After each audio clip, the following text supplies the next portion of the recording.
Hey everybody, it's Steve. Welcome back. Today we're going to do something a little bit different. We're going to make my granny's pork chops for a crowd. We call them that because you can make a lot of them, and we often do.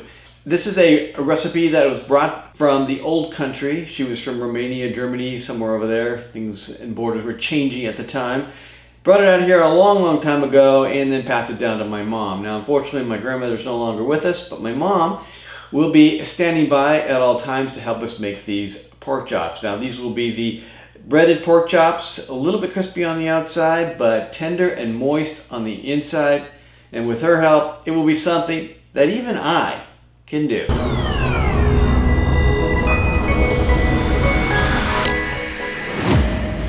Alright, so let's get started. Now you will of course need ingredients in advance. I'm going to put the specific quantities down below in the description. But you'll need vegetable shortening, panko, some eggs, a little bit of salt, some flour, and of course some pork chops, as many as you want. Now you want the thin cut pork chops. One side note about the panko, and you'll notice I said it right this time.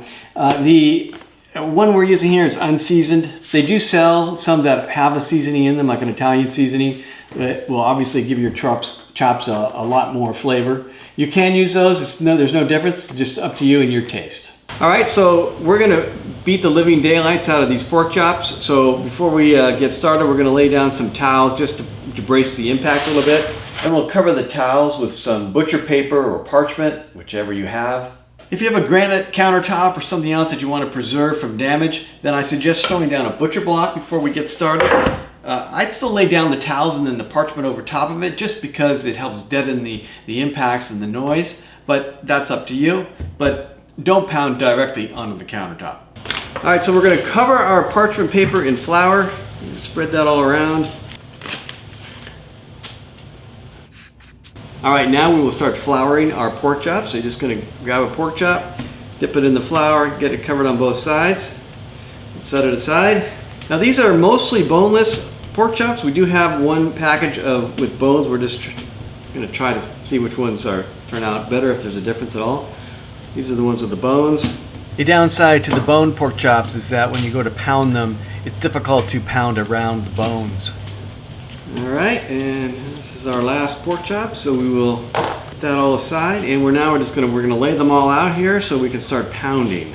All right, so now this is actually a tool that's been handed down from my grandmother to my mom, and I guess someday it'll be mine. And you'll notice that there's two sides. One is a smooth side and one is a cleat side. I'm going to be using the cleat side to do this. The pounding serves two purposes. One, it tenderizes the pork chops, and two, it thins them out so that when we go to fry them, we can easily and quickly fry them all the way through without burning the outside. You're going to want to see at least one hammer mark on every inch of these pork chops, and more than one if you can, because you want them nice and thin. All right, side one is done. I'm going to flip all the pork chops, and we're going to repeat that step for side two. If you need to add more flour, if the hammer's starting to stick a little bit, feel free to do that. And we will now get going on side two.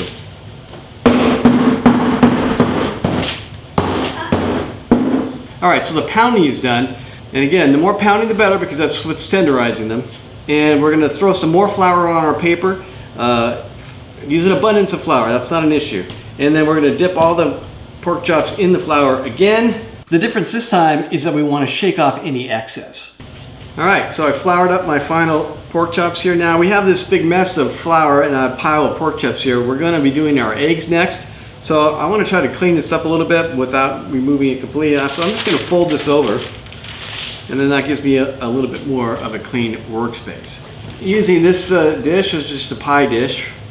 We're going to crack a couple eggs in here. We're going to start with 2 eggs. If you have a lot of pork chops, you may need more. If you don't have even this many, you may need less. So we'll start with 2, and we'll go from there. Now, as my mom says, this isn't really a science. Make it 3. No, I've just heard now from our overseer to make it 3. All right, so we've added our eggs to the dish, and now we're just going to scramble them up. I'm going to add a little bit of water. But really scramble it up. You don't want to have any. Ultimately, what I found was that you need about 1 egg for every 4 pork chops, give or take. Okay, so that's scrambled up pretty good. And then we're going to add a couple tablespoons of water. This is a 1/4 cup, but we're only going to use about half of it. All right, I've been given the thumbs up. I've just been told that we do need to continue to scramble with the water now added. Next, we're going to add our panko to our receiving tray here. So it's the entire box that we're going to use. And yes, I know that I mispronounced the word panko every single time in this video. All right, we're about ready to dress our pork chops. So we got our pork chops here, all covered in flour. We got our egg and water mix, and we got our panko, and we just need a tray that we can put these on when we're done. So it'll be sitting there right in front. And we're just going to take our pork chops and just bathe them aggressively here in our egg, and then follow that with the panko. Make sure that it's fully covered, and then drop it onto our sheet. So egg, it's panko onto the sheet. And we'll just repeat that until we've gone through all our pork chops. All right, so as you can see, we're just about out of egg. We started with 3, like my mom said, not an exact science. So we need to add 1 more egg. We have 3 left. So we did 13 chops and we got 3 left. So we'll add more egg here. And then whip it up.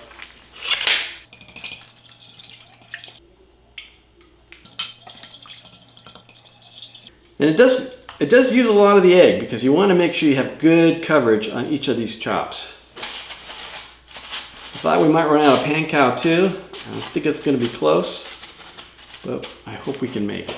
So now be sure to wash your hands frequently during this process, and especially before you touch any of the dry goods or their containers. You don't want any contamination, any germs or bacteria spreading around, so wash frequently. We're just going to add a little bit of salt. If you like a lot of salt, you can certainly add more. But I don't like a lot of salt, so I'm just going to sort of drizzle a pinch on all the chops that are accessible here. And this is my mom. She didn't want to be in the video, but here she is. She couldn't help herself. Thanks, Mom. Some people need a lot of help. All right, now this might seem weird, but our family isn't really big into huge amounts of flavor. So if your family is, you might want to add more than we do, more in terms of salt. We're going to add a little bit of a garlic salt here, just drizzling it on the top. Again, if you like a lot, add a lot. But for us, we do not use a lot, so just do it to your taste. All right, now we've covered them with just a piece of saran wrap, and the next step will be to take these and put them in the refrigerator, and we're going to let them rest in there for about 20 to 30 minutes. Cooling your chops after you pounded them is an important step. Room temperature plus the pounding process itself can raise the temperature of the meat to an unsafe level, possibly allowing bacteria to grow.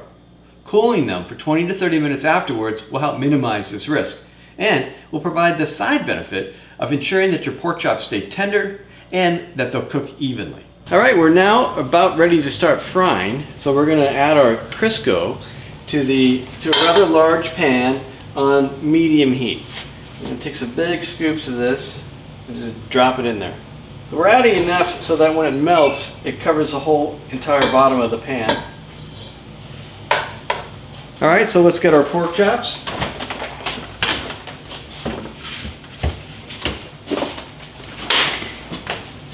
We're going to be using a lot of that Crisco, so as we fry up some of these chops, it's going to be used up. We'll have to add some more, but you want a nice, good coating on the bottom of your pan so that it's sufficient to get these things fried up really nicely.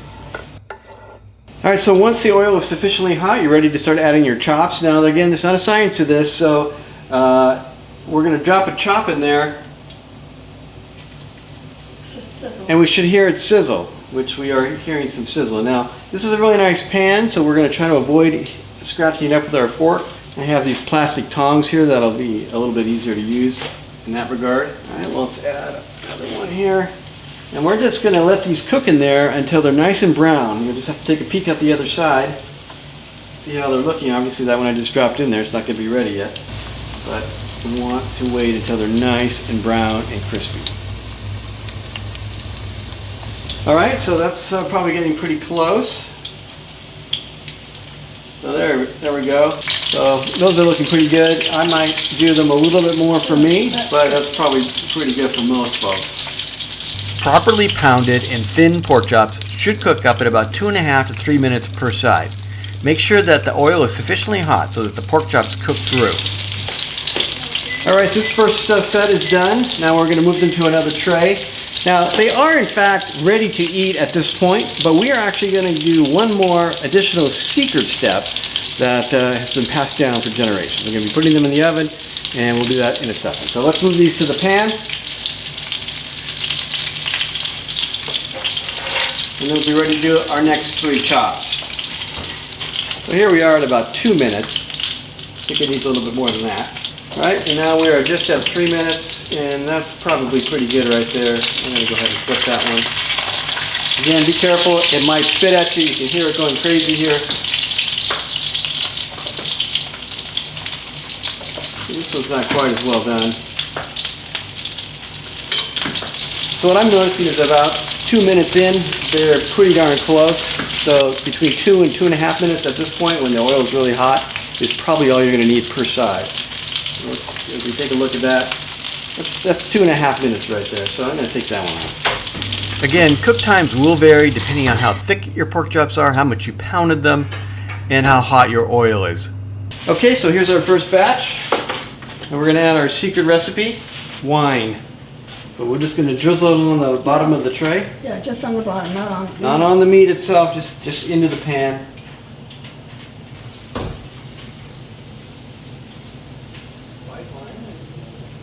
Some over here. They get a good coverage on the bottom of the pan. We'll cover this with foil. And this is going to go into the oven at about 225, and it could just sit in there. So the reason we do this is twofold. Number one, we want the wine to have some time to seep into the pork chops, to help get them moist and add a little bit of that flavor. And then number two, at the end, we're going to take the foil off, and that will crisp up the chops if we do that, say, for about 30 minutes. Now, the real benefit to this, though, is that you're going to have all this time, and you can do that to make more pork chops, make your side dishes, go entertain your guests, or if I'm coming for dinner, you could use that time to find a nice, delicious chocolatey dessert that you could serve me as well. But you can have lots of time, and you can leave these chops in there as long as you want while you do all these other little tasks. So that's this little side benefit to this. So it's worth noting at this point we're about halfway, well, actually a little bit more than halfway through the pork chops, and we do need to add some more of our Crisco. So I'll add a few more big dollops of that and let that melt before I start the next batch. I'll tell you what, I never realized when I was asking for these pork chops every year on my birthday what a big gift it was, because it's a lot of work. It's a lot of time, and it's hot standing here by the stove. So I really appreciate all those years that my mom did this for me, and hopefully I can pass this down to my family now. So one thing you can do to add just a little bit more flavor if you want is to chop up some onions, drop them in the oil, and fry them up with the onions in there. That's something we do occasionally, and we're going to do some of them tonight in that fashion. So there's really only 4 of us here for dinner tonight, so you're probably wondering, why in the world would you make so many pork chops? It must have taken forever. Well, it did take forever, and the reason we made so many is because there are a lot of requests from people who are not here to bring the pork chops to them. So we are going to do that. My daughter, my son, will also want pork chops. I like leftovers, so that's why we made so many. Obviously, you could cut down the time a lot if you didn't make so many. The frying does consume a lot of the time, the pounding and so forth. So it's a major job if you're having a major meal out of it, but if you're going to do a small meal, you could probably get it done much quicker. All right, well, that is all I have for today, so I'm going to start eating these delicious pork chops. And until next time, this has been Steve for things that even I and my mom can do.